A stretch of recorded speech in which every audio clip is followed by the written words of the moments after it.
Brass અને બાંધણીએ જામનગરનું નામ દેશભરમાં ધબકતું કરી દીધું છે. અંદાજે 400 વર્ષ જૂના આ બાંધણી ઉદ્યોગથી પ્રત્યક્ષ અને પરોક્ષ રીતે રોજગારી મળે છે. આથી જ કહેવાય છે કે જેમના વગર તહેવારોની અને લગ્નગાળાની ઉજવણી અધૂરી રહે તે બાંધણીનો જામનગર સિવાય ક્યાંય જોતો નથી. હવે લગ્નસરાની સિઝનને લઈ જામનગરની બજારમાં બાંધણી અને ઘરચોળાની માંગમાં વધારો થયો છે. મારું નામ દેશુકભાઈ પીતાંબરભાઈ ભાયણી. આજે 70 વર્ષથી હું આ બાંધણીનો ધંધો કરું છું. પહેલાં બાંધણીનું એટલું બધું નહોતું. અત્યારે જે બાંધણીનો ક્રેઝ છે એ બહુ વધારે છે અને લગ્નગાળામાં અને દિવાળી ઉપર બધી બાંધણી બધા પહેરે છે.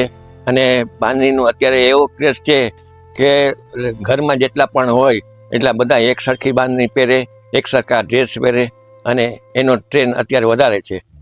એટલે બાંધણીની ડિમાન્ડ પણ વધારે છે. એટલે વેપારીને ફાયદો છે, કારીગરને ફાયદો છે અને એ બધાને એનામાંથી રોજીરોટી મળે છે. અત્યારે કઈ સિઝનમાં ડિમાન્ડ છે? દિવાળી ઉપર વધારે સિઝન હોય છે અને લગ્નગાળામાં પણ હોય છે. અને એમાં જે સાંજીનો હોય છે પ્રોગ્રામ, એમાં બધા દાંડિયા રાસને રમે છે ત્યારે બધા એક સરખા સાડી અથવા એક સરખા ડ્રેસ પહેરે છે અને એની ડિમાન્ડ બહુ અત્યારે વધારે છે. એટલે જથ્થાબંધ અમારો માલ જાય છે. બહારથી ઓલ ઓવર ઇન્ડિયામાંથી અને ઓલ ઓવર વર્લ્ડમાંથી જે પણ જામનગર આવે એ બાંધણી તો લઈ જ જાય છે અને બાંધણીનો ક્રેઝ બહુ છે. જામનગરમાં છેલ્લા 60 વર્ષથી બાંધણીના વ્યવસાય સાથે સંકળાયેલા જયસુખ ભાયાણીએ જણાવ્યું કે જામનગરની બજારમાં બાંધણીની માંગ વધી રહી છે. માત્ર જામનગર શહેર અને આજુબાજુના ગામડાના લોકો જ નહીં, પરંતુ અન્ય રાજ્યના લોકો પણ બાંધણી ખરીદી અર્થે આવી રહ્યા છે. हम तो अभी हैदराबाद से आए हैं. आई वर्क फॉर HSBC में. HSBC में काम करता हूँ और मेरा मम्मी गुवाहाटी में रहती है. यहाँ पे है मम्मी. तो मम्मी को 4 धाम यात्रा करना है बहुत सालों से.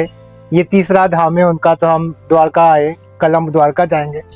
तो हम हैदराबाद से फ़्लाइट लेके आए यहाँ पे जामनगर. मम्मी को सुनने में आया था, वो साड़ी पहनती है कि जामनगर में बांधनी साड़ी बहुत विख्यात है, जिसका मतलब यहाँ का यूनिक है वो. तो हम आए यहाँ पे तो मम्मी को बांधनी का ये ड्रेस मटेरियल काफ़ी पसंद आया जो हमने लिया है अभी.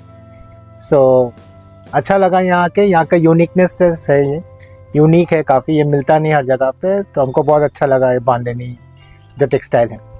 तो जैसा सुना कि जामनगर की बांधनी विश्व विख्यात है, क्या यूनिक आपको देखने को मिला है बांधनी में? ये अलग दूसरे से कैसे अलग पड़ रही है? क्या आपको? आई थिंक इसमें अलग ये, जैसे हमको समझाया गया है कि इसमें बांध के करते हैं ना, जो ये यहाँ पे गांठ लगाते हैं, और गांठ लगाने के वजह से ये थोड़ा यूनिक दिखता है. इट्स प्रिंटेड नहीं दिखता, ये डिफरेंट है अदर टेक्सटाइल से.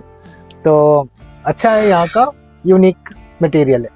લગ્નગાળાને લઈ આંબા ડાળ બાંધણી, 7 કલર બાંધણી, 12 બાગ બાંધણી, શિકારી ડિઝાઇનની બાંધણી અને તેમાં પણ લગ્નગાળાની સિઝનમાં ઘરચોળા જે જામનગરના ખૂબ પ્રખ્યાત છે. હાથીની ડિઝાઇનવાળા ઉપરાંત ઢીંગલીની ડિઝાઇનવાળા, ભગવાન શ્રી કૃષ્ણની ડિઝાઇનવાળા ઘરચોળાની સારી એવી માંગ જોવા મળતી હોય છે.